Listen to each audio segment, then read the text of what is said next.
বিএনপিকে দ্রুত সংস্কারের উদ্যোগ নেওয়ার পরামর্শ দিয়েছে ইন্টারন্যাশনাল ক্রাইসিস গ্রুপ। তারা বলছে, সংঘাত এড়াতে দলটির উচিত হবে বিরোধী দলগুলোর সঙ্গে আলোচনা করে সংস্কার এগিয়ে নেওয়া।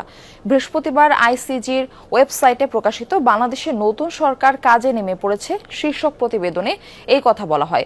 প্রতিবেদনে বলা হয়, অর্থনীতি ও নিরাপত্তা পরিস্থিতির উন্নয়নে সরকারকে এখনই কার্যকর পদক্ষেপ নিতে হবে।